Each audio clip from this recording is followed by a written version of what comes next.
अपने गुरु की याद कर रहे हैं, इस सत्संग के सुंदर समागम का लाभ उठा रहे हैं। मुझे याद है आज से लगभग 12-13 वर्ष पहले जब यहाँ पिछली बार मेरा आना हुआ, थोड़ा संगत का हुजूम था, दूर दूर से लोग ट्रैक्टर ट्रॉलियों से और पीछे तक सब लोग, इतनी संगत थी कि सबके अंदर गुरु प्रेम का और गुरु को जिस नजर से वो देखते थे, हर भेद से अलग हट करके बड़े प्रेम भाव से एक रूप में उन्होंने जिस तरह से गुरु से जुड़ने का सौभाग्य पाया, वो भाव भी मैंने इस स्थान पर देखा है। अभी जब मैं आप सबसे मिल रहा था तो कुछ बात मेरे कान में पड़ी, कुछ पुरानी बात याद आ गई। एक भाई कह रहे थे, तुम किसे मानते हो, स्वामी जी को मानते हो कि भैया जी को मानते हो? तो मुझे कुछ पुरानी बातें याद आ गई। 2012 से पहले जब एक समय ऐसा था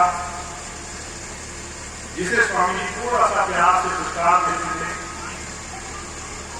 तो गुरु का प्रेम संभालना भी बड़ी मेहनत की बात है। गुरु जी अगर किसी को हाथ रख दें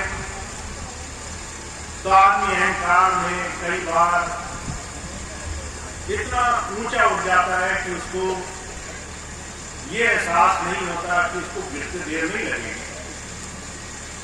और स्वामी ने कई ऐसे खेल खेले अपने जीवन काल में, किसी को थोड़ा सा नजदीकी दे दी, प्यार दे दिया,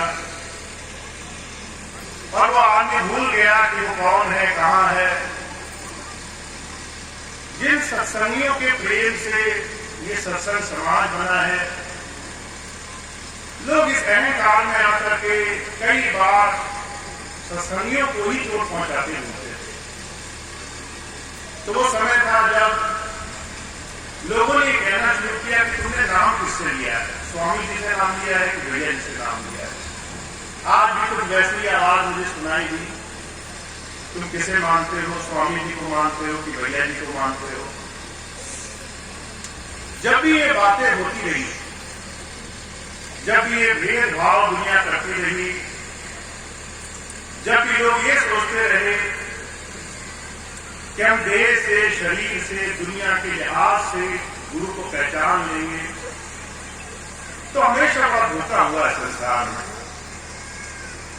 और मुझे याद है आज वो तमाम लोग जो भेदभाव करते थे उनका नाम निशान नहीं है। जो तमाम लोग ये सोचते थे कि तेरा मेरा ऊंच नीच करके भेदभाव से दुनिया को बांटा जाए, गुरु को समझने वाले, बौद्धिक रूप से, दुनियावी रूप से गुरु को जानने पहचानने की कोशिश करने वाले, वो आज अपने खुद के स्वरूप से बहुत दूर है। इसलिए कबीर साहब ने बहुत बड़ी परख रखी है। का गुरु प्रभु तो एक है, दूजा ये आकार, आपा नेक जो उसे भजे तो पावे करता है। गुरु और प्रभु को दो करके जानना, ये मानना कि ये है, वो है, भेदभाव करना, ये हमारी नजर का धोखा है। गुरु कभी शरीर होता ही नहीं।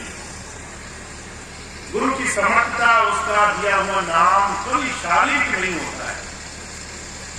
गुरु की कृपा कभी बौद्धिक, सिर्फ दुनिया के लिहाज से नहीं होती है। जब हम संसार की नजर से उसे परखने की कोशिश करते हैं, दुनिया की समझ किस आधार पर है हमारी? राजनीति के आधार पर, ऊंच नीच के आधार पर, लेन देन के आधार पर, तर्क वितर्क के आधार पर। ये तमाम बातें जब भी किसी के मन में आई तो उसने हमेशा अधोगति का रास्ता पकड़ा।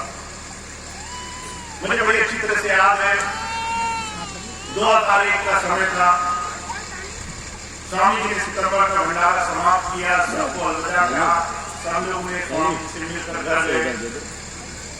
अगले दिन स्वामी जी ने घोषणा करी कि महाराज जी ने हुक्म दिया कि मेरे जाने का समय आ गया। मुझे याद है भंडारा खत्म हुआ, उन दिनों में पढ़ाई किया करता था। तो जैसे ही भंडारा खत्म हुआ अगले दिन पढ़ाई करने के लिए वापस लखनऊ गए। जब दोपहर में वापस लौटे तो देखा फिर से आश्रम में उतनी ही भीड़ लगी हुई है। अभी अभी लोग गए हैं, अभी अभी आश्रम खाली हुआ है, दोपहर भर में फिर से उतनी ही भीड़ लग गई। तो मन में संशय उठा, क्या हुआ? मेन गेट से कृपाल भवन आते आते बहुत सारे सवाल उठ गए। जब कृपाल भवन में बैठे तो स्वामी जी बैठे हुए थे लोग फिर से मिलने के लिए, और इस बार खुशी नहीं थी, लोग बड़े उदास थे। जब तक मैं अंदर पहुंचा तो पता चला स्वामी जी ने ऐसी घोषणा करी है। उस वक्त जिसने भी ये घोषणा सुनी कि हमारे गुरु जी ने जाने का समय निश्चित कर लिया है, उसका दिल फट गया। लोगों ने घर बार छोड़ दिए, लोगों ने काम छोड़ दिए। सितंबर से लेकर नवंबर तक 2 महीने के लिए लोगों ने छुट्टियां ले ली कि जितना होगा अपने स्वामी जी के साथ समय गुजारेंगे। दुनिया के लिए वो समय बड़ा अजीब हो गई था। पर मैं आपको अपनी दृष्टि से ये बताने की कोशिश कर रहा हूं कि स्वामी जी ने मेरे साथ कैसा समय गुजारा। एक तरफ स्वामी जी सबको कहते थे मुझे जाना है, दूसरी तरफ स्वामी जी मुझसे कहते थे तुम्हारी शादी करनी है। अब मैं सोच रहा हूं कि ये कह रहे हैं कि मैं संसार छोड़कर जाने को तैयार हूं, अब मुझसे इस वक्त शादी काम काज की बातें कर रहे हैं। दोनों चीजें विरोधाभास सकती। आदमी खुशी मनाए, आदमी दम मनाए, मन में उठा पटक थी। 2 महीने हर रोज सत्संग में गुजरे। स्वामी जी जहां जाते थे हुजूर का हुक्म सुनाते थे, जाने का समय आ गया, लोगों के आंखों में आंसू थे। जब मेरे पास बैठते थे कहते थे तुम्हें ऐसे काम करना है, तुम्हें वैसे काम करना है। 2001 का 14 नवंबर का दिन आया। उस दिन मेरी स्थिति बड़ी अलग थी। मन में बड़ी घबराहट हुई कि कैसे ये सारी चीजें होंगी। स्वामी जी घंटे घंटे मुझे एक कमरे में बिठाते थे और बात करते थे कि तुम जितने लोग देख रहे हो उसमें से बहुत कम लोग ऐसे हैं जो गुरु के रूप में मुझे प्यार करते हैं। आधे लोग ऐसे हैं जो सोच रहे हैं कि बाद में वो कहां बैठेंगे, वो किस गद्दी पे बैठेंगे, वो किस तरीके से काम चलाएंगे।